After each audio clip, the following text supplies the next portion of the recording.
اب وہ جھنجھلائی تھی اس کی خاموشی سے۔ میرا کوئی نہیں ہے۔ تبھی زخمی وجود کی سرد سی سرگوشی اس کے کانوں سے ٹکرائی۔ اسے بے اختیار خوف محسوس ہوا تھا۔ کیا میں اس سے ہمدردی کر کے غلط تو نہیں کر رہی؟ اسے اپنے خیالوں سے اس زخمی کی آواز نے نکالا۔ کیا آپ مجھے ہسپتال لے جائیں گی؟ اب جینا چاہتا ہوں۔ یہ الفاظ کہتے ہوئے وہ خود حیران تھا۔ تھوڑی دیر پہلے تک وہ یہاں سسک کر مرنے کو تیار تھا اور اب وہ زندہ رہنا چاہتا تھا۔ لیکن کیوں؟ اس لڑکی کو دیکھتے ہی اس نے زندہ رہنے کا فیصلہ کیوں کر لیا؟ ایک گاڑی والے اور بائک والے کو اس نے کیوں چپ چاپ گزر جانے دیا؟ اگر اسے جینا ہی تھا، وہ اتنا کمزور تو نہیں تھا کہ کسی سے مدد کے لیے یوں منت کرتا، وہ بھی ایک لڑکی سے۔ دیکھو، میرے ساتھ کوئی چالاکی کی تو جان سے مار دوں گی تمہیں، سمجھے؟ ہیلپ کر رہی ہوں، محسن ہوں تمہاری۔ دھوکہ دیا تو دیکھ لینا۔ ویسے کرنی تو نہیں چاہیے تمہاری مدد، لیکن کیا کروں، اتنا بڑا دل ہے میرا۔ اس کی بات پہ بے اختیار وہ باہر آیا۔ اب وہ اس کو اٹھنے کا کہہ رہی تھی۔ درد کو برداشت کرتے وہ بمشکل اٹھنے کی کوشش کرنے لگا۔ اس لڑکی نے اس نوجوان کو اٹھنے میں مدد کی۔ وہ کھڑا ہو چکا تھا، لیکن اتنی سی کوشش میں مقابل بری طرح ہانپ چکی تھی۔ اللہ، کیا کھاتے ہو تم؟ وہ ہانپتے ہوئے بولی تھی، اور اب وہ اس کا بازو اپنے کندھے پر ڈال کر اس کو گاڑی تک لے جا رہی تھی۔ اس سارے وقت میں وہ زخمی چپ رہا تھا۔ نوجوان کو پیسنجر سیٹ پر بٹھا کے اس نے گاڑی سٹارٹ کی تھی۔ نام کیا ہے تمہارا؟ لڑکی نے سوال کیا تھا۔ نوجوان ہنس و خاموش ہی تھا۔ میرا نام حال سلطان ہے، اب تم بتاؤ تمہارا نام کیا ہے؟ ساتھ ہی بڑبڑائی تھی۔ نخرہ تو دیکھو۔ عمر ہے حیات، وہ نقاہت سے بولا تھا۔ اب کیا حالے کو شرمندگی ہوئی تھی؟ وہ زخمی تھا اور وہ اس سے کیسے سوال پوچھ رہی تھی؟ تمہیں درد تو نہیں ہو رہا؟ حالے نے فکر مندی سے پوچھا تھا۔ نہیں، یک لفظی جواب آیا تھا۔ ہم جلد پہنچ جائیں گے۔ حالے نے اس کو تسلی دی تھی، لیکن کافی دیر بعد اس کی طرف سے کوئی جواب نہ پا کر حالے بھی خاموش ہو چکی تھی۔ باقی راستہ خاموشی سے کٹا تھا۔ ہسپتال کے دروازے پر پہنچتے ہی وہ بغیر کچھ کہے کار سے اتر گئی۔ 5 منٹ بعد وہ عمر حیات کو 2 وارڈ بوائز کے ساتھ آتی دکھائی دی تھی۔ درد اب برداشت سے باہر تھا۔ اس کی آنکھیں آہستہ آہستہ بند ہونے لگی تھی۔ آخری الفاظ جو اس نے سنا تھا وہ یہ تھے، میرا شوہر ہے، یہ ڈاکٹر صاحب ایسے کیسے نہیں کریں گے آپ علاج؟ دیکھیں بی بی، یہ پولیس کیس ہے، ہم پہلے پولیس کو انفارم کریں گے، اس کے بعد ہی ہم کچھ کر سکتے ہیں۔ اور تب تک میرا شوہر مر گیا تو کیا کریں گے آپ؟ یہ آپ کا مسئلہ ہے، ہمارا نہیں۔ اپنی سرخ ہوتی آنکھوں سے وہ چند لمحے ڈاکٹر کو دیکھتی رہی۔ جب سے وہ آئی تھی تب سے یہی بحث چل رہی تھی۔ اس وقت رات کے 3 بج چکے تھے۔ اب تک نہ جانے گھر میں بجو اس کے لیے کتنے جھوٹ بول چکی ہوں گی۔ اب اس کی برداشت کی حد ختم ہو چکی تھی، اور سامنے کھڑا ڈاکٹر اب اپنے فون کے بٹن دبا رہا تھا۔ شاید وہ پولیس کو کال کر رہا تھا۔ اگر پولیس آ جاتی تو کیا ہوتا؟ بابا کو پتہ چل جاتا کہ وہ مدت حالے کی دوست گھر پہ نہیں تھی، بلکہ سڑک کی خاک چھان رہی تھی۔ یہ بھی قبول تھا، لیکن وہ اس وقت رات کے 3 بجے ایک انجان زخمی آدمی کو اپنی گاڑی میں بٹھا کے ہسپتال لے آئی ہے، تو اس کی موت پکی تھی۔ اس کا ذہن اب جمع تفریق کر رہا تھا۔ اس سے پہلے کہ ڈاکٹر پولیس کو کال کرتا، اس نے ڈاکٹر کا فون ان کے ہاتھ سے اچک لیا تھا۔ 1 منٹ ڈاکٹر صاحب، میں کال کر لیتی ہوں۔ جیسے آپ کی مرضی، یہ کہہ کے ڈاکٹر آگے بڑھ گئے، جبکہ حالے اب اس سوچ میں تھی کہ کیا کیا جائے۔ ڈاکٹر سے بحث میں ویسے بھی 10 منٹ برباد ہو چکے تھے۔ اس وقت ایسا کون تھا جو اس کی مدد کرتا؟ بجو، وہ تو خود اتنی ڈرپوک ہے۔ مدت، یار اس کا تو آج مایوں ہے۔ فراز، وہ نہیں، اس کو تو آتے ہوئے بھی 2 گھنٹے لگ جائیں گے۔ کون یہاں جلدی آ سکتا ہے؟ اور پھر اچانک اس کے ذہن میں کچھ کلک ہوا۔ ایک شخص اب بھی تھا جو اس کی مدد کر سکتا تھا، جو حالے کے کہنے پہ آگ میں بھی کود سکتا تھا۔ اس کا خیال آتے ہی حالے کی آنکھیں چمک اٹھی تھی، اور اب اس کی انگلیاں ہارون شاہد کا نمبر ڈائل کر رہی تھی۔ تقریباً 10 منٹ کے بعد ہارون ہسپتال کے کوریڈور میں آتا دکھائی دیا تھا۔ اس کی آنکھیں سرخ تھیں اور بال بکھرے ہوئے۔ وہ یقیناً نیند سے جاگا تھا۔ حالے کو اپنے سامنے دیکھ کر وہ دوڑتا ہوا اس تک آیا۔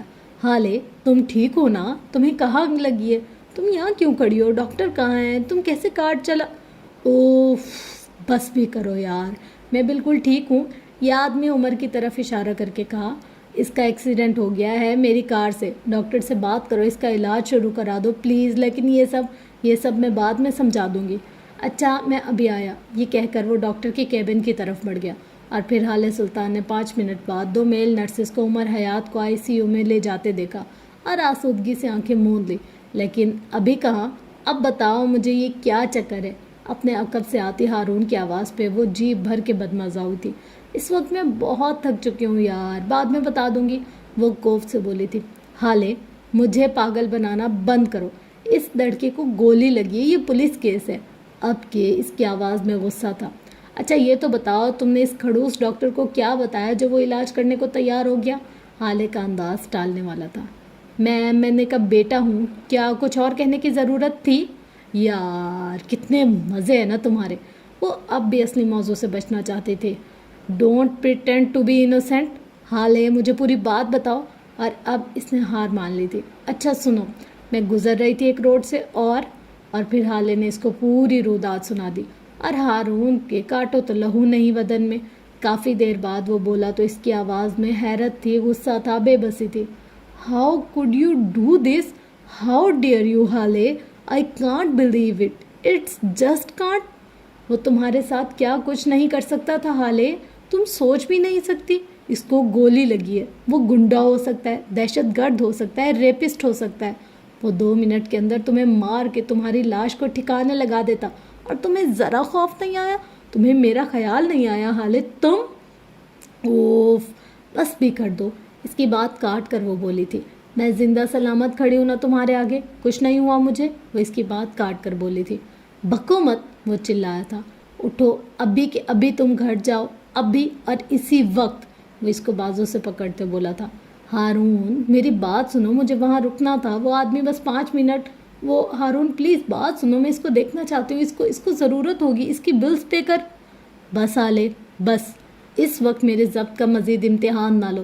تم گھر جاؤ. وہ لڑکا مرتا ہے تو مرے, جہنم میں جاتا ہے تو جائے, لیکن تم حالے تم گھر جاؤ گے. اور اب میں تمہاری زبان سے ایک لفظ نہ سنوں. ان کی بات ابھی آدھے میں ہی تھی جب انہوں نے ڈاکٹر کو ICU سے باہر آتے دیکھا. وہ دونوں اچھمبے سے ان کو اپنے قریب آتے دیکھ رہے تھے. دیکھیں پیشنٹ کا خون کافی بہہ گیا, آپ لوگ فوری طور پر بلڈ کا انتظام کر دیں. بلڈ گروپ کیا ہے اس کا؟ ہارون نے بے تاثر لہجے میں پوچھا. او نیگیٹو. آپ کو جلدی کرنا ہوگی, یہ ارجنٹ ہے, ان کو بلڈ کی سخت ضرورت ہے. اب کیا ہارون بھی پریشان ہو گیا تھا. کچھ بھی ہو وہ ایک انسان تھا, اتنا بے حس نہیں تھا کہ کسی کو مرتا دیکھے. آپ ارینج کر دیں, ہم پے کر دیں گے. ہارون نے حل نکالا. یہ ریئر بلڈ ہے, اس وقت ہم نہیں ارینج کر سکتے, آپ کو خود کچھ کرنا ہوگا. آپ دونوں میں سے کوئی بھی دے سکتا ہے جس کا بلڈ گروپ میچ ہو جائے. آپ کسی بلڈ بینک سے چیک کر لیں. ہارون نے ہمت نہیں آ رہی تھی. یہ سب آپ کا کام ہے. اس وقت ہسپتال کے بلڈ بینک میں صرف ایک ہی بوتل ہے اس گروپ کی, وہ ہم آپ کو تب دے سکتے ہیں جب آپ بدلے میں ایک بوتل ارینج کروا دیں. اور آپ کے پیشنٹ کی حالت کافی نازک ہے, آپ کے پاس 15 منٹ ہے, ہمیں بتا دیں جلدی. اس پورے وقت میں حالے بالکل پرسکون سی کھڑی رہی تھی. ڈاکٹر ہمیں بس 2 منٹ دیں, حالے مطمئن سی بولی تھی. ڈاکٹر واپس مڑ گئے. ہارون غور سے حالے کو دیکھ رہا تھا اور اگلے ہی لمحے وہ نفی میں سر ہلانے لگا. نہیں حالے, ایسا بالکل بھی نہیں ہوگا, اپنے ذہن سے یہ سوچ نکال دو. ہارون میرا اس کا بلڈ گروپ سیم ہے. وہ اب پرجوش سی تھی. بالکل بھی نہیں, میں خود جا کے اس کا گلا دبا دوں گا اگر تم نے ایسا کچھ سوچا بھی تو. تم نہیں دو گی خون, سمجھے تم؟ میں یہ نہیں کرنے دوں گا. یار یہ ایک ایڈونچر ہوگا, سمجھو تو صحیح. میں نے آج تک بلڈ ڈونیٹ نہیں کیا, مجھے فیل کرنے دو, دیکھنا چاہتی ہوں کیسا محسوس ہوتا ہے کسی کو اپنا خون دے کر. ہرگز نہیں, یہ نہیں ہوگا. میں پتہ کرتا ہوں, کسی بلڈ بینک سے ارینج کر لوں گا. وہ اب چڑھ کر بولا تھا. حالے نے چند لمحے اس کی آنکھوں میں دیکھا تھا. ہارون بے بسی سے اس کو دیکھتا رہا اور پھر ہارے ہوئے انداز میں گردن جھکا دی. وہ اپنی بات منوانا جانتی تھی. I hate you for this. وہ دبا دبا سا چلایا تھا. حالے نے گویا سنا ہی نہیں. حالے نے ڈاکٹر سے بات کر لی تھی. کچھ ضروری ٹیسٹ کے بعد اب وہ ایک بیڈ پر لیٹی تھی. ایک 30-32 سالہ مسیح نرس اس کی کلائی پر کینولا فکس کر رہی تھی. وہ جتنی مطمئن تھی ہارون اتنا ہی بے چین. آرام سے لگاؤ, تم نے تو بازو سرخ کر دیا ہے اس کا. وہ نرس کو جھڑک رہا تھا. سر آپ لگا لیں اگر اپنی بہن کی اتنی فکر ہو رہی ہے. وہ نرس شدید خوف زدہ نظر آتی تھی. حالے نے اپنی مسکراہٹ دبائی تھی. تم مجھے سکھاؤ گی؟ بہن نہیں ہے یہ میری, سمجھی تم؟ اپنا کام کرو, لوگوں کے رشتے نہ بنانے لگ جایا کرو. شوہر تو ان کے اندر ہیں, بھائی ہی ہوں گے نا آپ مجھے سکھا رہے ہیں جیسے 10 سال یہاں میں نے جھک ماری ہو. وہ اب بھی جلی کٹی لگتی تھی. میں تمہاری شکایت کر دوں گا ہسپتال کی انتظامیہ سے. 2 منٹ کے اندر یہاں سے غائب ہو جاؤ ورنہ اس جاب سے ہاتھ دھو لوگی تم. وہ بڑبڑاتی ہوئی وہاں سے نکل گئی. جیسے جیسے خون کی بوتل بھرتی جا رہی تھی ہارون کا دل بیٹھتا جا رہا تھا. یہ بہت زیادہ بھر گئی ہے, اب کیا سارا خون نکال لیں گے نرس؟ چلو اب اس کو ہٹا دو, ابھی تم لوگ کا سائی ہی بن گیا. ہارون پلیز تم چپ کر کے نہیں بیٹھ سکتے؟ حالے کو کوفت ہوئی تھی لیکن جواب نہ ڈاٹ. یہ بھی ایک انداز تھا کہ وہ ناراض ہے. اس سے قریب 1 گھنٹے بعد ہارون تنے ہوئے تاثرات کے ساتھ حالے کے ساتھ چلتا ہوا اپنی کار تک آیا۔ حالے کو کار میں بٹھانے کے بعد وہ ڈرائیونگ سیٹ پر آ کر بیٹھا تھا اور حالے بھی خاموشی سے بیٹھ چکی تھی۔ اس کا دل چاہ رہا تھا ہاتھ بڑھا کر میوزک ہی آن کر دے، لیکن خود پر جبر کیے بیٹھی رہی۔ میوزک کے بغیر اس کا 1 منٹ بھی نہیں گزرتا تھا۔ کجا کے اتنا لمبا سفر۔ کافی دیر خاموشی چھائی رہی۔ اس کے بعد ہارون نے بولنا شروع کیا۔ میں نے شام تمہیں کال کی تھی، تم نے کہا تم مدت کے گھر رکو گی رات، اور رات کے 3 بجے تم مجھے کہتی ہو کہ تمہارا ایکسیڈنٹ ہو گیا۔ میں مرنے والا ہو گیا تھا یہ سن کے حالے یہاں آ کے مجھے کیا دیکھنے کو مل رہا ہے کہ حالے بی بی ایک انجان آدمی کو اپنا شوہر کہہ کے اس کا علاج کرا رہے ہیں، اور پھر اس کو بلڈ بھی ڈونیٹ کرنا ہے۔ بی بی کیا کچھ اندازہ ہے تمہیں؟ اگر وہ لڑکا کچھ کر دیتا یا پھر پولیس آ جاتی، چلو وہ بھی چھوڑو، ہسپتال میں کوئی اکیلی لڑکی سمجھ کے کچھ کر دیتا، حالے ہر کوئی بھروسے کے قابل نہیں ہوتا۔ تمہیں پتہ ہے پورا راستہ تمہارے سلامتی کی دعا کرتا آیا ہوں میں، اور تم؟ اچھا اب بس کرو اور میری سنو۔ حالے جیسے بور ہو چکی تھی اس تقریر سے۔ میں نے جب اس کو سڑک پر دیکھا پہلے میں واقعی ڈر گئی۔ تم سب کا خیال بھی آیا، یہ بھی سوچا کہ وہ میرے ساتھ برا کر سکتا ہے، لیکن صرف 2 منٹ کے لیے میں نے خود کو اس کی جگہ پر رکھا اور بس میں نے اس کی مدد کرنے کا فیصلہ کر لیا، اور بلڈ ڈونیٹ کرنا ثواب ہے۔ اور اب اگر تم نے ایک لفظ بھی کہا تو میں کار سے اتر جاؤں گی اور آئندہ کبھی تمہاری مدد کے لیے کبھی کال نہیں کروں گی۔ اچھا بس۔ اب وہ اس کی بات کاٹتے ہوئے بولا تھا، زیادہ جھانسی کی رانی بننے کی ضرورت نہیں ہے۔ بڑھیا آئی، تمہیں پتہ ہے آئی ایم اسٹل شاکڈ یار، تم اس کا خون دیکھ کے بھی نہیں ڈری۔ اب تم چپ کرو گے یا میں یہاں سے کود جاؤں؟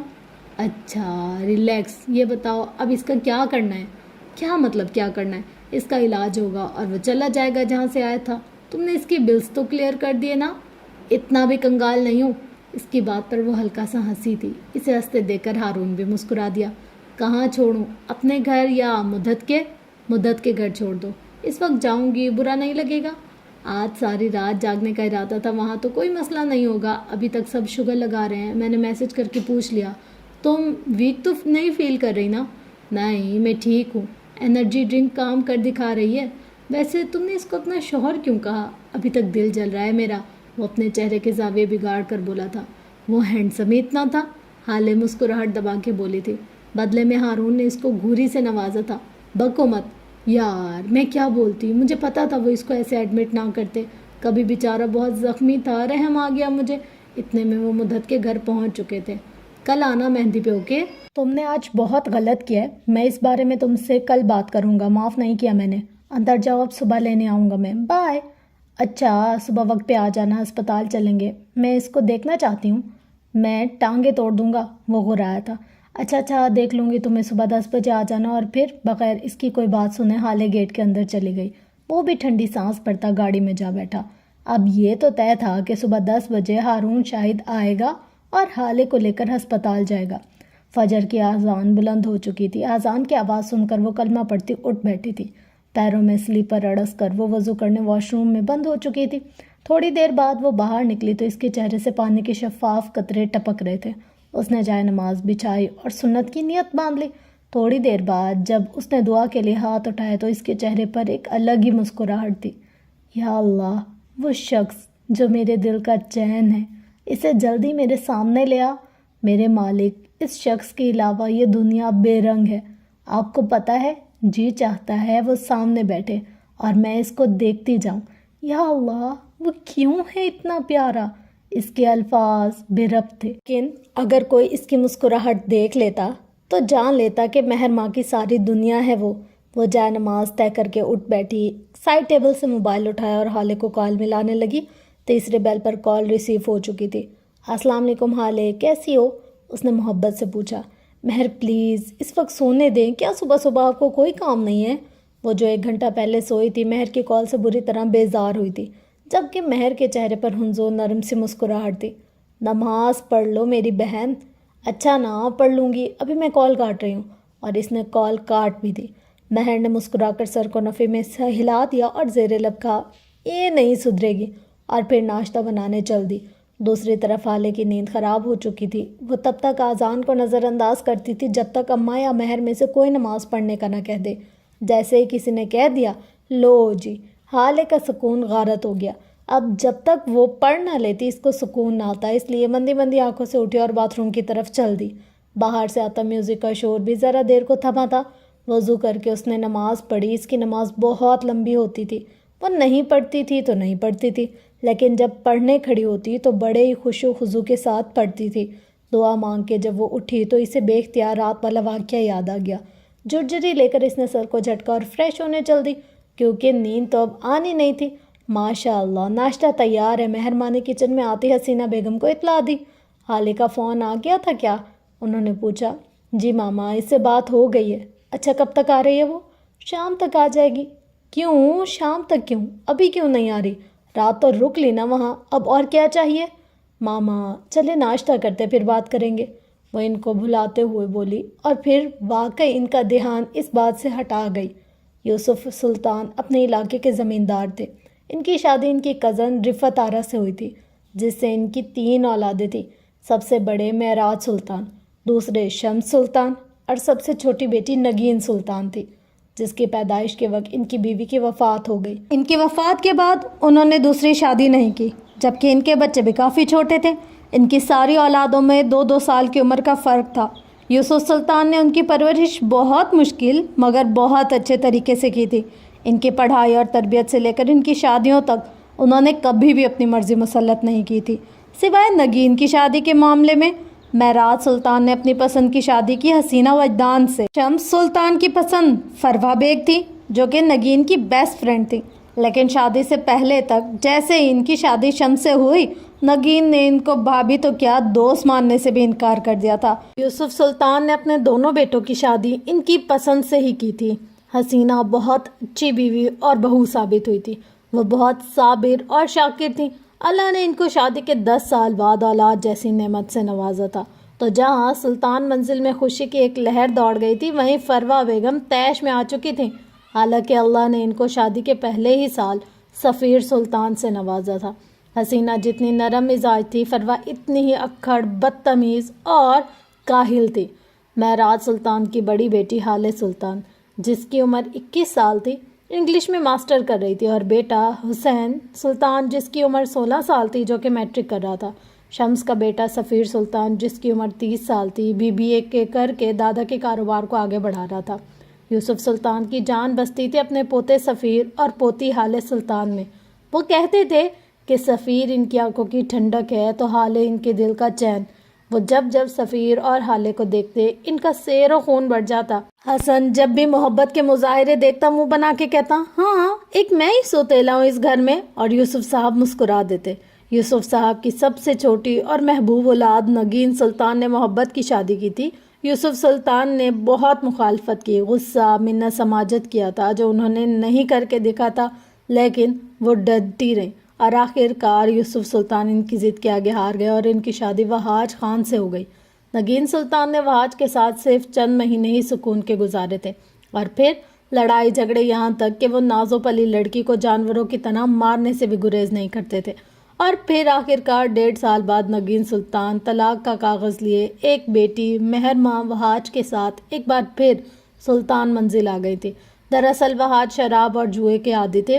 نگین سلطان کی صورت ان کو ایک بلینک چیک مل گیا تھا، جو شادی کے کچھ ماہ تک نگین ان کو روپے دیتی رہی تھی، لیکن جو ہی ان کی جمع پونجی ختم ہوئی، لڑائی جھگڑے شروع ہو گئے۔ جس محبت کے لیے وہ اپنے بھائی، باپ اور گھر چھوڑ کر آئی تھی، وہ تو شاید کہیں دور جا کر سو گئی تھی۔ کبھی کبھی وہ سوچتی تھی، کیا محبت اتنی جلدی ختم ہو جایا کرتی ہے؟ کیا وہاج کے لیے وہ بس پیسے دینے والی مشین تھی؟ کیا انہوں نے بابا کو ناراض کر کے غلط کیا؟ کیا یہ سب ایک سزا ہے؟ اور اگر سزا ہے تو کب ختم ہوگی؟ کیا پسند کی شادی اتنا بڑا جرم ہے؟ اب ان کے پاس سوچنے کو ان گنت مسائل تھے۔ سارا دن وہ یا تو پچھتاتی رہتی تھی یا پھر سوچتی رہتی تھی، اور اگر اس دوران ایک بار بھی وہاج گھر آ جاتا تو ان کے معمول میں مار کھانا بھی شامل ہو جاتا۔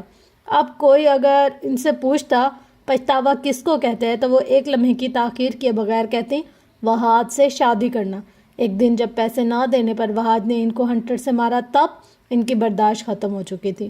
انہوں نے اپنے چند کپڑے بیگ میں ٹھونسے اور گھر چھوڑنے کے ارادے سے باہر نکلی ہی تھی، تبھی اچانک انہیں ایک زوردار چکر آیا، اور اس سے پہلے کہ وہ گرتی، کسی کے مضبوط بازوؤں نے ان کو سنبھال لیا۔ جب ان کو ہوش آیا تو وہ خود کو ہسپتال کے بیڈ پر پا رہی تھی، اور پاس ہی یوسف سلطان بیٹھے فکر مندی سے اپنی اولاد کو دیکھ رہے تھے۔ اس اولاد سے انہوں نے سب سے زیادہ محبت کی تھی، اس کو دیکھ دیکھ کر وہ جیتے تھے۔ خاندان میں کوئی ایسا گھر نہیں تھا جہاں نگین سلطان کا رشتہ نہ آیا ہو۔ ان کی خوبصورتی کے خاندان میں چرچے تھے، لیکن انہوں نے کیا کیا اپنے ساتھ، اپنے باپ کے ساتھ، کہ وہ ان کے چہرے کے زخموں کو اپنی انگلیوں کے پوروں سے چھو رہے تھے۔ ان کا ہونٹ سوجا ہوا تھا اور ماتھے پر نیل تھے۔ جہاں جہاں سے بازو نظر آ رہے تھے وہاں کا حال بھی کچھ مختلف نہ تھا۔ دونوں باپ بیٹی خاموشی سے ایک دوسرے کو دیکھتے رہے۔ آخر کار یوسف سلطان کی نم آواز نے اس خاموشی کو توڑا تھا۔ کب سے برداشت کر رہی ہو یہ سب؟ انہوں نے ضبط سے پوچھا۔ 4 ماہ سے، نگین نے اسپاٹ سے لہجے میں جواب دیا۔ کیوں؟ دوبارہ سوال ہوا تھا۔ پیسے مانگتا ہے، کہتا ہے باپ سے لے کر آؤ، وہ اب بھی جذبات سے آری لہجے میں بولی تھی۔ تو تم کیوں نہیں آئی میرے پاس؟ میں نگین سلطان ہوں بابا، میری انا اتنی اونچی ضرور ہے کہ میں بھوکی مرنا پسند کروں گی، میں دن رات کی مار برداشت کر لوں گی، لیکن مانگ کے نہیں کھاؤں گی۔ وہ بے بسی سے بس اس کو دیکھ کر رہ گئے۔ مجھ سے بات کر لیتی، مجھے بتا دیتی، کیا مجھ پر بھروسہ نہیں تھا؟ بابا آپ جانتے ہیں میں اپنی غلطی مان لیتی ہوں بچپن سے، اور خود کو اس کی سزا خود ہی دیتی ہوں۔ ابھی میری سزا کا وقت ہے، جب یہ سزا ختم ہوگی تب پوری دنیا دیکھے گی۔ میں انگلی سے اپنے سینے پر دستک دی۔ نگین سلطان، اس کا کرتی کیا ہوں؟ فی الحال مجھے سزا کاٹنے دے بابا۔ اور اس معصوم وجود کا کیا قصور ہے؟ اس کے لیے کون سی سزا منتخب کی ہے تم نے؟ اسی وقت حسینہ ہسپتال کے روم میں داخل ہوئی تھی۔ نگین نے ناسمجھی سے باپ کو دیکھا اور یوسف سلطان کے صبر کی حد ختم ہو چکی تھی۔ وہ لمبے لمبے ڈگ بھرتے وہاں سے نکل گئے۔ بھابھی، یہ بابا کیا کہہ رہے تھے؟ حسینہ بیگم نے افسوس سے اپنی نند کی یہ حالت دیکھی تھی کہ کیا تھی وہ اور کیا ہو گئی تھی۔ تم ماں بننے والی ہو۔ حسینہ نے ان کے سر پر بم پھوڑا تھا۔ وہ حیرت اور خوشی کے ملے جلے تاثرات سے اپنی بھابھی کو دیکھنے لگی تھی۔ بھابھی، یہ کیا یہ سچ ہے جو آپ نے کہا ہے؟ کیا ابھی جو آپ نے کہا یہ؟ یا اللہ، میں کیسے بے خبر رہی۔ بھابھی، میرا بچہ ٹھیک تو ہے نا؟ مطلب آج جو کچھ ہوا اس کی بات؟ وہ خود کو پڑھنے والی مار کو جو کچھ کا نام دے رہی تھی۔ بھابھی کچھ بولی نہ، وہ ان کے منہ سے کچھ سننے کو بےتاب تھی۔ ہاں یہ سچ ہے، لیکن تم اتنی خوش کیوں ہو رہی ہو؟ جو اس نے کچھ تمہارے ساتھ کیا، اس کے باوجود تم اس کا بچہ پیدا کرو گی؟ اگر آج بابا تمہیں یہاں نہ لے آتے تو یہ بچہ ہوتا ہی نہیں، اور تم نے… بھابھی بس چپ ہو جائے، بہت سن لیا میں نے۔ وہ بولی نہیں تھی، غرائی تھی۔ آپ کی ہمت کیسے ہوئی یہ سب کہنے کی؟ آپ میرے بچے کو مارنا چاہتی ہیں؟ آپ ایسا سوچ بھی کیسے سکتی ہیں؟ یہ خون ہے میرا، اور اگر کسی نے بھی اس کو نقصان پہنچانے کی کوشش کی بھی تو میں بھول جاؤں گی میرا اس سے کیا رشتہ ہے۔ اور یہاں ان کی آواز کانپی تھی، غصے سے، بے بسی سے۔ حسینہ بیگم کو خود بھی احساس ہو گیا تھا کہ وہ کیا کہہ بیٹھی ہیں۔ I'm sorry، مجھے یہ نہیں کہنا چاہیے تھا، حسینہ بیگم نے شرمندگی سے کہا تھا اور کمرے سے باہر چلی گئیں۔ اس کے بعد بابا کے لاکھ منع کرنے، بھائیوں کے لاکھ دلاسوں کے باوجود وہ ایک پل کو وہاں نہیں رکی۔ گھر آ کے انہوں نے وہاج کو سب بتا دیا۔ وہ بہت خوش ہو گئے تھے۔ انہوں نے نگین کو مارنا چھوڑ دیا تھا، اس کا خیال رکھنے لگے تھے۔ وہ ان سے اتنی محبت کرتے تھے کہ وہ خود حیران تھی کہ کیا یہ چند ماہ پہلے والا وہاج ہے؟ دن سکون سے گزر رہے تھے، وہاج نے ان سے لڑنا تک چھوڑ دیا تھا۔ وہ بس اس دنیا میں آنے والے وجود کے لیے دیوانہ ہوئے جا رہا تھا۔ زندگی ایک دم پرسکون ہو گئی تھی۔ یوسف سلطان اس دن اپنے دونوں بیٹوں اور داماد کے ساتھ شہر سے باہر کسی مذہبی اجتماع میں شرکت کرنے کے لیے گئے تھے جب نگین کے یہاں بچے کی پیدائش کا وقت قریب آ گیا تھا۔ حالانکہ ابھی کچھ دن باقی تھے۔ حسینہ نے وہاج کو کال کر کے سب بتایا۔ ان کے ہاتھ پیر پھولنے لگے۔ وہ جلد از جلد اپنی بیوی کے پاس اس مشکل وقت میں پہنچنا چاہتے تھے، لیکن اس وقت نگین کو ہسپتال لے جانا زیادہ ضروری تھا۔ انہوں نے حسینہ بیگم سے کہہ دیا کہ وہ نگین کو ہسپتال لے جائیں، وہ جلدی پہنچ جائیں گے۔ یوسف سلطان اور ان کے دونوں بیٹے بھی از حد پریشان ہو چکے تھے، کیونکہ اس وقت گھر میں صرف نگین اور حسینہ تھے۔ وہ سب اسی وقت گھر کے لیے روانہ ہو چکے تھے۔ حسینہ بیگم نے بہت مشکل سے نگین کو سنبھالا تھا۔ فربا بھی گھر پر نہیں تھی۔ ان کے بھائی کی بیوی کا ایکسیڈنٹ ہو گیا تھا، وہ بھی ہسپتال میں تھی۔ انہوں نے اپنی بھابھی کو بھی اسی ہسپتال آنے کا کہا۔ حسینہ کو یہ مشورہ درست لگا تھا۔ انہوں نے فوری طور پر ایمبولینس کو کال کی اور ان کو لے کر ہسپتال آ گئی تھی۔ آدھے گھنٹے بعد یوسف سلطان کو 2 خبریں ملی۔ نگین کے یہاں بیٹی ہوئی تھی اور فروا بیگم کی بھابھی اس دنیا سے جا چکی تھی۔ فروا پہ تو گویا آسمان ٹوٹ پڑا تھا۔ 2 ماہ پہلے ان کے بھائی ایک دھماکے میں شہید ہو چکے تھے، اور اب بھابھی، ماں باپ تو ان کی شادی کے کچھ عرصے سے بعد وفات پا گئے تھے۔ بھائی 2 ماہ قبل جگر کے عارضے کی وجہ سے فوت ہو گئے تھے۔ ان کے بھائی اپنی بہن پر جان دیتے تھے، ان کی بھابھی بھی بہت اچھی ثابت ہوئی تھی۔ فروا کا غم بہت بڑا تھا۔ سلطان منزل کے سب مکینوں نے فروا کی ہر طرح سے دلجوئی کی تھی۔ وقت پر لگا کے اڑ رہا تھا اور وہاج اور نگین کو تو مہرماں کی صورت ایک نئی زندگی مل گئی تھی۔ یوسف سلطان کے اندیشے بھی کم ہو گئے تھے۔ نگین کو خوش دیکھ کر وہ بھی خوش ہو گئے تھے۔ گو کہ انہوں نے وہاج کو معاف نہیں کیا تھا، لیکن اپنی بیٹی کی خوشی میں خوش تھے۔ اور پھر 4 ماہ بعد نہ جانے ایسا کیا ہوا تھا کہ نگین طلاق کا داغ سر پر سجا کر اپنا سب کچھ لٹا کے باپ کے در پر آن پڑی۔ یوسف سلطان یہ صدمہ برداشت نہیں کر سکے تھے۔ ان کو ہارٹ اٹیک ہوا تھا لیکن وہ بچ گئے تھے۔ نگین کو اس حادثے کے بعد چپ سی لگ گئی تھی، نہ ہنستی تھی نہ بولتی تھی، کئی گھنٹے چپ چاپ پڑی رہتی تھی۔ کوئی 1000 دفعہ بھائی اور بھابھیوں نے طلاق کی وجہ پوچھی تھی لیکن ان کو چپ تھی کہ ٹوٹتی نہیں تھی۔ مہر ماں کو حسینہ بیگم نے اپنے آغوش میں لے لیا تھا، وہ ان کو ماما کہتی تھی۔ اسی طرح 8 سال گزر گئے۔ اسی وقت میں اللہ نے حسینہ بیگم کو حال سلطان سے نوازا تھا، لیکن ان کی محبت مہر ماں سے کم ہونے کے بجائے اور بڑھ گئی تھی۔ یہی حال فروا کا بھی تھا۔ انہوں نے بھی مہر ماں کو بالکل سفیر جیسا پایا تھا۔ ان کو جتنی نفرت نگین سے تھی، اس سے کہیں زیادہ محبت مہر سے تھی۔ ان 8 سالوں میں بھی نگین کی چپ کا روزہ نہ ٹوٹا تھا، البتہ وہ حالے کو اپنی گود میں لے کر گھنٹوں اس سے باتیں کرتی تھی۔ اسی طرح ایک دن حالے کو سخت بخار ہو گیا تو حسینہ بیگم کے ہاتھ پیر پھولنے لگے تھے، کیونکہ معراج گھر پر نہیں تھے اور شمس اور یوسف صاحب حج پر گئے ہوئے تھے۔ بھابھی کی حالت دیکھتے ہوئے نگین نے حالے کو اٹھایا اور ڈرائیور کو گاڑی نکالنے کا کہا۔ حسینہ حیرت سے ان کی کارروائی دیکھ رہی تھی۔ ان 8 سالوں میں نگین ایک بار بھی گھر سے باہر نہیں نکلی تھی۔ خیر، اپنی حیرت کو جھٹکتی وہ بھی ان کے ساتھ ہسپتال کی جانب چل دیں۔ حالے کا چیک اپ ہو گیا اور اب وہ 2 سالہ حالے پھپھو کی گود میں گاڑی میں تھوڑی دور گئی تھی کہ بری طرح سے ٹریفک میں پھنس چکی تھی۔ آدھے گھنٹے وہاں پھنسے رہنے کے بعد اچانک حالے کی نظر سڑک کے پار بلی کے بچوں پر پڑی تھی۔ سفید اور بھورے پیارے سے بلی کے بچے، اور اس نے ان کی طرف اشارہ کر کے رونا شروع کر دیا تھا۔ حالے بہت ضدی تھی، وہ کبھی بھی اس طرح چپ نہ ہوتی۔ ٹریفک جام تھا، اس لیے حسینہ بیگم نے ڈرائیور سے ایک بلی کا بچہ اٹھا کر لانے کو کہا، لیکن نگین نے اچانک سے کہہ دیا کہ وہ خود جا کر لے آئے گی۔ اپنی حالے کے لیے پہلے تو حسینہ بیگم نے روکنا چاہا، لیکن پھر کچھ سوچتے ہوئے چپ چاپ انہیں جانے دیا۔ یہ شاید ان کی زندگی کی سب سے بڑی غلطی تھی۔ نگین نے حالے کو حسینہ بیگم کو تھمایا اور سڑک کی اس طرف چلی گئی، ایک پیارے اور سب سے چھوٹے بچے کو لے کر۔ جو ہی سڑک مڑی، اسی وقت ٹریفک چل پڑی۔ وہ گاڑی کی کھڑکی سے جھانکتی مسکراتی ہوئی حالے کو دیکھ کر خود بھی مسکراتی ہوئی گاڑی کی جانب آ رہی تھی کہ اچانک ایک تیز رفتار ٹرک آئے اور ان کو کچلتا ہوا چلا گیا۔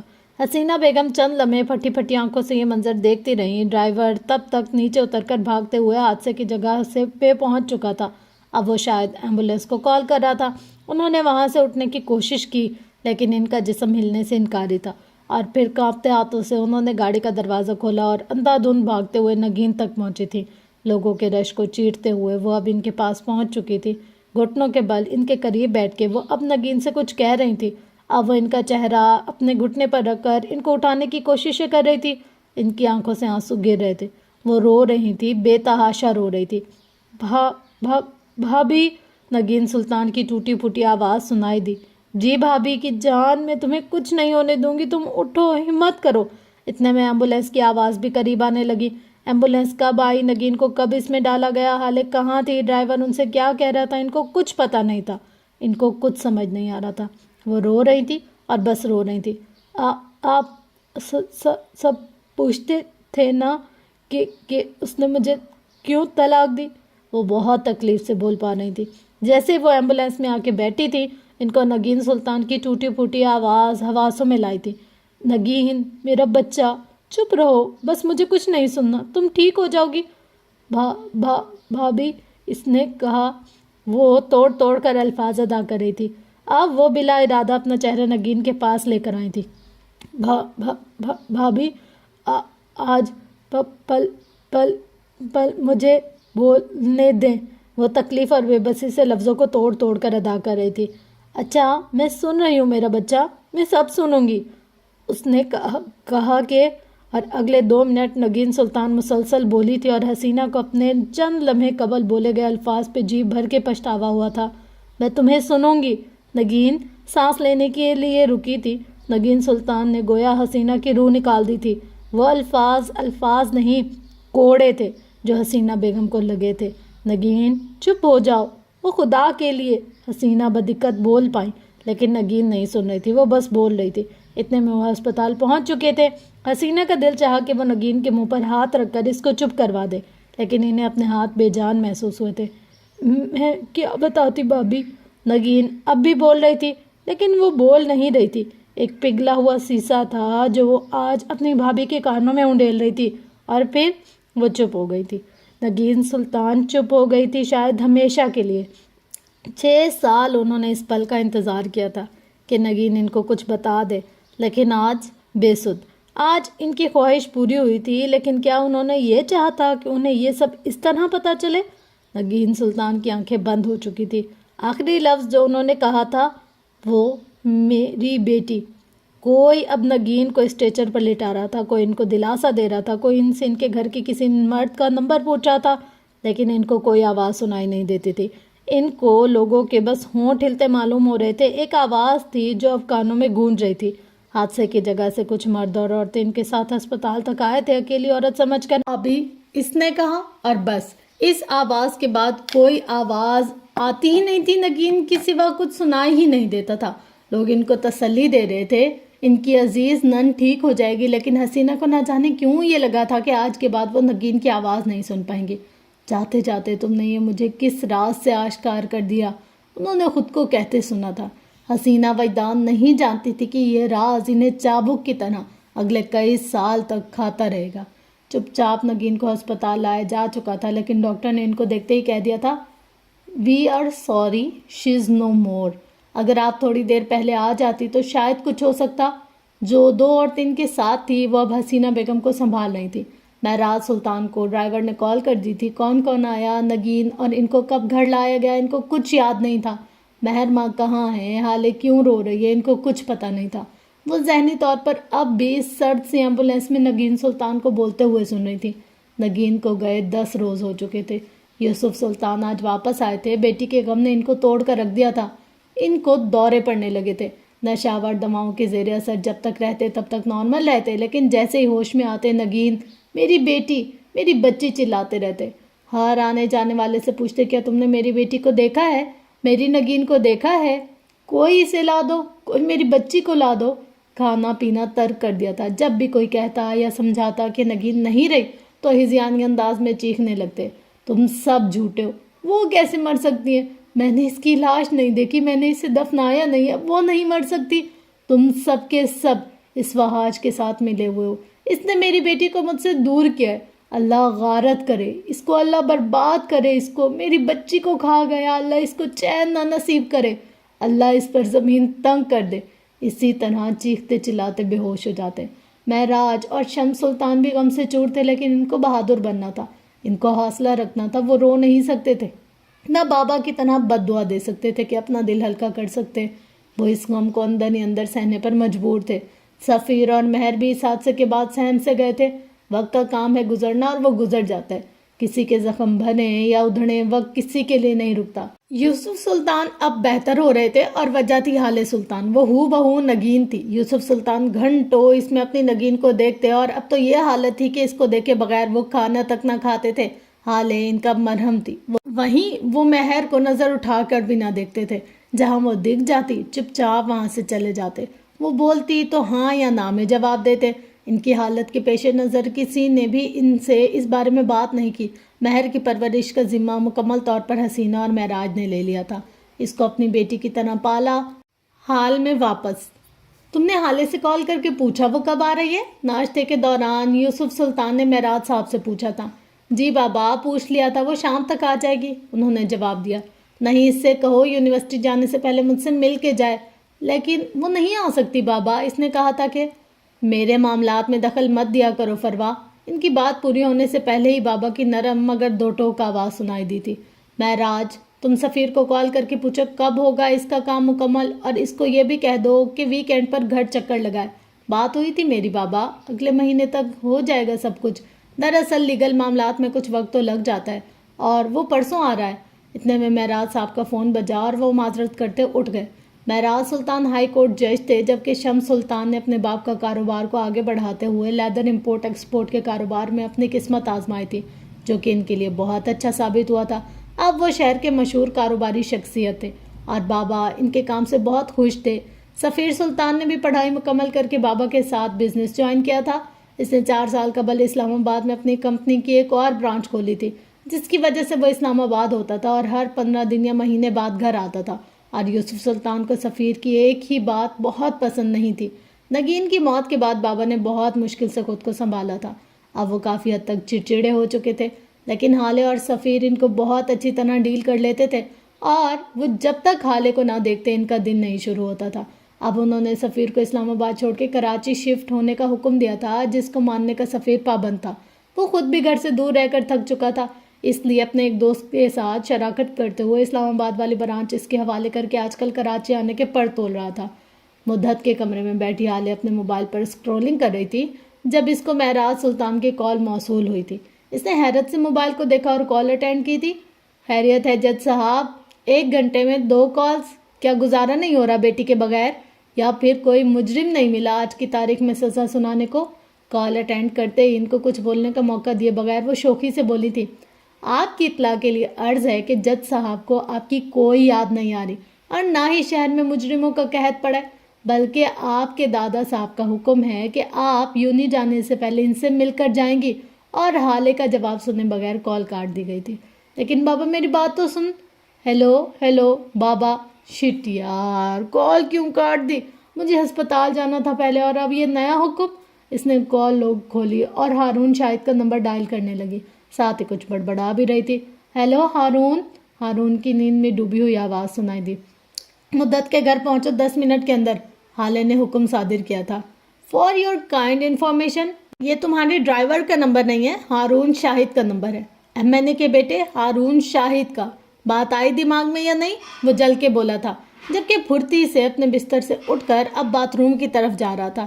یہ تو طے تھا کہ ہارون شاہد حالی سلطان کو منع نہیں کر سکتا۔ And for your kind information, Haroon Shahid صاحب، میری گاڑی رات ہسپتال سے تمہارے گارڈز لے کر گئے ہیں، وہ بھی تمہارے کہنے پر۔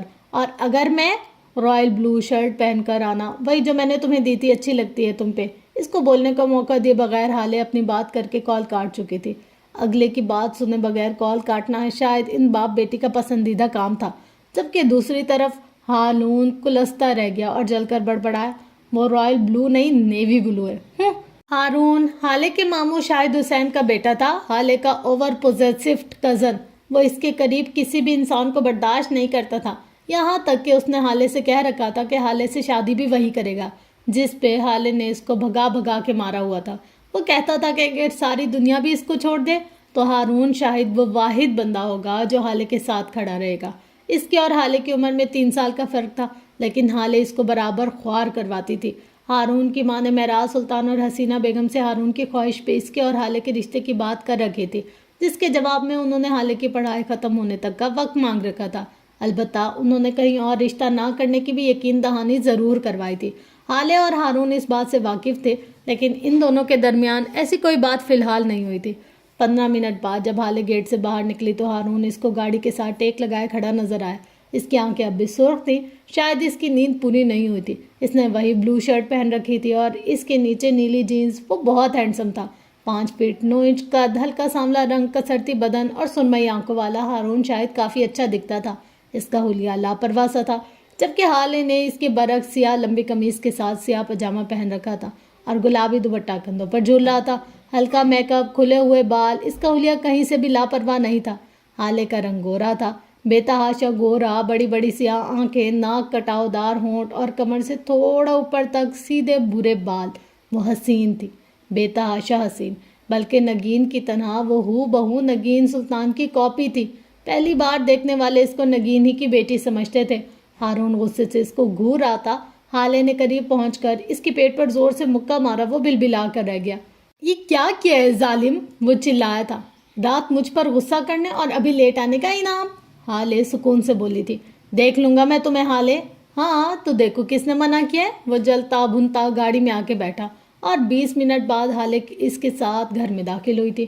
حالے جلدی سے دادا کے کمرے کی طرف بڑھ گئی تھی۔ یوسف صاحب اسے دیکھ کر جیسے کھل اٹھے تھے۔ دادا کی جان آ گئی، میری بیٹی۔ ان کا لہجہ محبت سے چور تھا۔ دادا یہ بلیک میلنگ اسٹارٹ کر دیتے ہیں، اپنے پتہ ہے کس طرح بھاگ بھاگ کر آتی ہوں اور پہنچتی ہوں، وہ خفا خفا سے بولی تھی۔ جبکہ اس کے اس طرح خفا ہونے پر بھی دادا جان کھل کر مسکرائے تھے۔ میرا بچہ، دادا نے اپنے بازو واگ کیے تھے۔ نگین بھی بالکل اسی طرح خفا ہوتی تھی۔ حالے کے ساتھ بات کرتے ہوئے ان کی ہر دوسری بات نگین پر ختم ہوتی تھی۔ وہ ہلکا سا مسکراتے ہوئے ان کے سینے سے لگی تھی۔ پھر تھوڑی دیر تک وہ دونوں باتیں کرتے رہے۔ اس کے بعد حالے ہارون کے ساتھ یونیورسٹی کے لیے روانہ ہو چکی تھی۔ 2 بجے وہ وہاں سے فارغ ہونے کے بعد ہارون اس کو پک کرنے آیا۔ تم کیوں آ گئے؟ میری کار بھجوا دیتے۔ سیٹ بیلٹ لگاتی حالے نے اس سے پوچھا تھا۔ اگر تمہیں لگتا ہے اس گنڈے کے پاس میں تمہیں اکیلے جانے دیتا تو تم غلط ہو کزن صاحبہ، وہ تپانے والی مسکراہٹ کے ساتھ بولا تھا۔ کیوں؟ تو میرے بھائی ہو یا باپ، دونوں نہیں۔ البتہ مستقبل کا شوہر ضرور ہو سکتا ہوں، وہ سکون سے بولا تھا۔ دل کے بہلانے کو غالب خیال اچھا ہے، وہ طنز کرتے ہوئے بولی تھی۔ اتنے میں حالے کو مدت کی کال آ گئی تو ہارون چپ ہو گیا۔ جانتا تھا اب یہ کال ہسپتال پہنچنے کے بعد ہی بند ہوگی۔ ہسپتال پہنچ کے حالے نے کال ڈسکنیکٹ کی اور گاڑی سے اتر گئی۔ ICU کے باہر وہ دروازے کے بیچ میں کھڑا ہو چکا تھا۔ اب کیا ہے؟ حالے بری طرح جھنجھلائی تھی۔ حالے، یہ پہلی اور آخری بار ہے، آج کے بعد میں تمہیں یہاں نہ دیکھوں۔ آج یہاں سے واپس جاتے ہوئے تم یہ بھول جاؤ گی کہ کل رات تم کسی زخمی کو ہسپتال لے کر آئی تھی، یا تمہارا اس سے کوئی بھی واسطہ ہے۔ وہ زندہ ہے یا مر گیا، اس بات سے تمہارا کوئی تعلق نہیں ہوگا۔ تم یہ بات بھول جاؤ گی کہ کل رات تمہاری زندگی میں آئی بھی تھی۔ سمجھ میں آ گیا؟ کچھ دیر پہلے والی شوقی اب منقوط تھی اور آنکھوں میں گہری سنجیدگی لیے حالے کو دیکھ رہا تھا۔ ہاں یار، سمجھ آ گیا، مجھے اب جان چھوڑ بھی دو۔ ایک کام کیا کر دیا، دماغ خراب کر دیا۔ بھلا میرا اس سے کیا واسطہ ہوگا؟ وہ جب اندر داخل ہوئی، ڈاکٹر اس کا چیک اپ کر رہے تھے۔ اس کو دیکھتے ہی تنزیہ مسکراتے ہوئے کہنے لگے، ویلکم میڈم، ویلکم۔ رات آپ اپنے شوہر کو اس حالت میں چھوڑ کر چلی گئی تھی۔ یہ بیچارہ صبح سے آپ کے پوچھ رہے ہیں۔ اپنی طرف سے وہ اپنا بدلہ چکا چکے تھے۔ اب ان بیچارے کا بھی کیا قصور تھا؟ ہارون نے ان کو پیسے کے نام پر ایک دھیلا بھی نہیں دیا تھا، الٹا ان کو ڈرا دھمکا کے ایک ایسے انسان کا علاج کروایا تھا جو کہ سیدھا سادہ پولیس کیس تھا۔ ڈاکٹر صاحب، آپ جا سکتے ہیں، ہارون چبا چبا کر بولا تھا۔ ڈاکٹر کھسیانی سی ہنسی ہنستا وہاں سے جا چکا تھا۔ حالے نے ہارون کو ایک نظر دیکھا تھا، وہ اس کا اشارہ سمجھ چکا تھا۔ 5 منٹ ہے تمہارے پاس، جو بات کرنی ہے کر لو، وہ بآواز بلند کہتا وہاں سے جا چکا تھا۔ اس سارے وقت میں عمر حیات نے بس حالے سلطان کو ہی دیکھا تھا، بغیر پلک جھپکے۔ اس کی آنکھیں سیاہ تھیں اور ذہین بھی، چمکتی ہوئی، کسرتی جسم، ماتھے پر بکھرے سیاہ بال، چہرے پر سنجیدگی۔ وہ کافی دراز قد بھی تھا۔ مختصر یہ کہ وہ ایسے مردوں میں سے تھا جنہیں ایک بار دیکھ لو تو بار بار دیکھنے کا دل کرے۔ وجہ اس کے چہرے کے خد و خال نہیں تھے، وجہ ایک بے اختیاری سی کشش تھی جو اسے دیکھتے ہی اپنی جانب کھینچتی تھی۔ حالے اب اس کے قریب آ چکی تھی اور پاس رکھی کرسی پر بیٹھ چکی تھی۔ عمر حیات سانس روکے اس کو اپنے قریب بیٹھا دیکھ رہا تھا۔ وہ اپنی کیفیت سمجھنے سے قاصر تھا۔ تم کیسے ہو اب؟ حالے کی نرم آواز اس کو واپس اپنے حواس پہ لائی تھی۔ وہ ہمزو حالے کو دیکھتا جا رہا تھا۔ میں کچھ پوچھ رہی ہوں تم سے، اب کے حالے ذرا بلند آواز میں بولی تھی۔ اب بالکل ٹھیک ہوں، وہ نرمی سے بولا تھا۔ اس کی آواز بہت پیاری تھی، سنجیدہ، ٹھہرا ہوا لہجہ۔ وہ اتنا آرام سے بولتا تھا کہ اس کے لفظ گنے جا سکتے تھے۔ خیر، مکمل ٹھیک تو اب بھی نہیں ہو، آرام کی ضرورت ہے تمہیں۔ ویسے تمہیں کس نے گولی ماری تھی؟ حالے نے پوچھا تھا۔ آپ کی مدد کا شکریہ، یہ اس نے بات پلٹ دی تھی۔ کوئی بات نہیں، خیر اب ذرا اپنے لڑائی جھگڑے چھوڑ دو، مرتے مرتے بچے ہو تم، اپنی فیملی کا سوچو، کیا ملے گا اس گنڈا گردی سے؟ وہ سمجھانے والے لہجے میں بولی تھی۔ ایک گولی میرے پیٹ کو چھو کر گزری تھی اور ایک گولی میرے بازو میں لگی تھی، میں مرتا نہیں، دونوں زخم گہرے نہیں تھے اور میری کوئی فیملی نہیں ہے، وہ نارمل لہجے میں بولتے گویا حالے کے علم میں اضافہ کر گیا تھا۔ حالے کے تو سر پر لگی، تلوں پہ بجھی۔ مطلب میں پاگل ہوں جو تمہیں اتنی مشکل سے یہاں آ کر علاج کروا رہی ہوں، پوری رات تمہارے لیے پریشان رہی، ڈاکٹر کی اتنی منتیں کہ اپنے دوست کو پریشانی میں ڈالا، پورے 2 کلو خون نکال لیا ان ڈاکٹر سے میرا، اور تم کہہ رہے ہو تم کون سا مر جاتے؟ حالے جب بولنے پر آتی تو غصے سے بولتی ہی چلی گئی۔ آپ کو میری وجہ سے زحمت ہو، اس کے لیے معافی چاہتا ہوں، وہ سکون سے بولا تو حالے ذرا ٹھنڈی ہوئی تھی۔ خیر اب تم جو مرضی کرو، میں تمہیں آخری بار دیکھنے آئی تھی اور اب میں چلتی ہوں، تمہارے سب بلز پے ہو چکے ہیں، اپنا خیال رکھنا، اللہ حافظ۔ کل رات آپ ڈر کیوں گئی تھی؟ اس نے جیسے عجلت میں ایک بے تکا سوال کیا تھا، شاید وہ اسے مزید روکنا چاہتا تھا۔ کوئی بھی نارمل انسان کسی آدھی رات کے وقت سڑک کے بیچوں بیچ خون میں لت پت دیکھ کر ڈرے گا ہی۔ حالے باہر جاتے قدم اس کی آواز پر تھمے تھے۔ میں ڈری نہیں، اس نے مڑے بغیر جواب دیا۔ تو پھر آپ نے جانے کی کوشش کیوں کی تھی؟ اس نے ایک اور سوال کیا۔ میں دراصل کسی کو تکلیف میں دیکھ نہیں سکتی، مجھے برا لگا، مجھے اس کی تکلیف فیل ہوتی ہے، بس اس لیے۔ کیا آپ کل پھر آئیں گی مجھے دیکھنے؟ وہ جلدی جلدی سوال کر رہا تھا۔ اس نے پوری طرح گھوم کر مقابل کو گھور کے دیکھا۔ کیوں؟ تم میری خالہ کے بیٹے لگتے ہو جو روز روز پہنچ جاؤں ملنے، اتنی مشکل سے تو آج آئی ہوں۔ لاڈ صاحب کے نخرے تو دیکھو۔ آخری فقرہ زیر لب ادا کیا۔ ویسے ایک بات بتاؤ، تم اتنے کمزور دل دکھتے تو نہیں ہو کہ ہسپتال نہ جا پاتے یا کسی کو کال کرنے کی ہمت خود میں نہیں پاتے، تو پھر کیوں تھے وہاں؟ اور ابھی تم نے کہا کہ گولی تمہیں چھو کر گزری تھی، تم مرتے نہیں، تو پھر مجھ سے یہ کیوں کہا تھا میں جینا چاہتا ہوں؟ حالے نے تجسس کے مارے پوچھا تھا۔ میں نے کہا تھا میں مرتا نہیں، مطلب میری سانسیں چلتی رہتی، لیکن میں جی نہیں پاتا اگر آپ چلی جاتی۔ وہ بہت نارمل لہجے میں بولا تھا۔ اس کی اس لہجے میں کچھ بھی ایسا نہیں تھا کہ غور کیا جائے۔ ان دونوں باتوں میں بھلا کیا فرق ہوا؟ حالے حیران تھی۔ جب ہم اگلی بار ملیں گے تب بتاؤں گا، وہ اس کو دیکھتے ہوئے بولا تھا۔ نہیں، ہم نہیں ملیں گے۔ اسے غلط لگتا تھا۔ عمر نے کچھ کہنے کو منہ کھولا ہی تھا کہ ہارون اندر داخل ہوا۔ اسے آتے دیکھ کر حالے نے آخری نظر عمر کو دیکھا تھا۔ اس کی سیاہ آنکھوں کے نیچے ہلکے پڑ گئے تھے، ہونٹ پپڑی زدہ لگ رہے تھے، شاید اس کا کافی خون بہہ گیا تھا۔ حالے کو اس پر بے اختیار ترس آیا تھا، لیکن پھر وہ بغیر کچھ کہے ہارون کے ساتھ دروازہ پار کر گئی تھی۔ عمر اس کو جاتے دیکھتا رہا۔ اسے وہ شخص اس وقت بہت برا لگا تھا۔ اتنے میں ڈاکٹر دوبارہ اندر آ چکے تھے۔ جی تو عمر صاحب، اب آپ کافی بہتر ہیں، تو بلز کے بارے میں بات کر لیں؟ کنجوس ڈاکٹر۔ جی ضرور، بلز کے ساتھ ساتھ پچھلے ہفتے لائی جانے والی مہام فیروز کی بھی بات کر لیتے ہیں، جن کا نوزائیدہ بچہ آپ نے اپنی بھانجی انم رحمان کو دے کے ان کی مری ہوئی بچی فیروز صاحب کو یہ کہہ کر تھما دی کہ ان کا بچہ ماں کے پیٹ میں ہی مر گیا تھا، وہ بھی ہسپتال لانے کے 2 گھنٹے پہلے۔ کیا کہتے ہیں پھر کروں فیروز صاحب کو فون اور ان سے کہوں کہ آپ کی بھانجی کے بیٹے کا DNA ٹیسٹ کروائیں؟ وہ ایسے بات کر رہا تھا جیسے ڈاکٹر کو کسی فلم کی کہانی سنا رہا ہو۔ ڈاکٹر کے کاٹو تو لہو نہیں بدن میں، وہ سن سے اپنی جگہ جم چکے تھے۔ آپ یہ سب کیسے جانتے ہیں؟ ڈاکٹر ہمارے شوق کے بس اتنا ہی کہہ سکے تھے۔ مجھے سب پتہ ہوتا ہے، عمر حیات مسکراتے ہوئے بولا تھا۔ مسکراتے ہوئے اس کے گال میں گڑھا بنتا تھا۔ خیر، میری ڈسچارج فائل تیار کرو، میں 10 منٹ میں نکل رہا ہوں۔ لیکن آپ کی کنڈیشن اس قابل۔ ڈاکٹر کی بات پوری ہونے سے پہلے ہی عمر نے ان کو ایک گھوری سے نوازا تھا۔ میں کرتا ہوں، ڈاکٹر جلدی سے بولے تھے، پھر رک کر ذرا جھجکتے ہوئے پوچھنے لگے کہ آپ کسی سے کچھ کہیں گے تو نہیں؟ کیا میں پچھلے 5 منٹ سے کچھ بولا ہوں؟ میں تو بس یہاں خاموش لیٹا ہوں۔ ڈاکٹر حیرت اور پریشانی سے اس کو دیکھے بغیر باہر چلے گئے۔ یہ کیسا آدمی تھا؟ بل لے گا مجھ سے؟ میرے باپ کی شوگر مز لگی ہے نا؟ عمر حیات بڑبڑایا تھا۔ ہارون پچھلے 10 منٹ سے حالے سے اپنی عزت افزائی کروا رہا تھا۔ اللہ اللہ ہارون، تم یہ کیسے کر سکتے ہو؟ ترکش ڈراموں کا اثر تھا کہ اب وہ ہر بات پہ اللہ اللہ کہنے لگی تھی۔ تم نے میری عزت 2 کوڑی کی کر دی۔ اگر تم نے بل نہیں دیا تھا تو مجھے بتا دیتے، میں پے کر دیتی، لیکن کم از کم مجھے اس طرح ذلیل تو نہ کرواتے۔ اوف، وہ ڈاکٹر کیسے دیکھ رہا تھا؟ مجھے تو لگا تھا کہ اب بھی 2 روپے کا سکہ نکال کر میرے ہاتھ پر خیرات کر دے گا۔ بس بھی کر دو حالے، اب ایسا بھی کوئی غضب نہیں ہوا۔ وہ آدمی مجھے زہر لگا تھا تو کیوں دیتا اس کا بل؟ ویسے بھی اس ڈاکٹر کو دھمکایا تو تھا میں نے، لیکن تمہیں پتہ نہیں کیسے خبر ہو گئی یار۔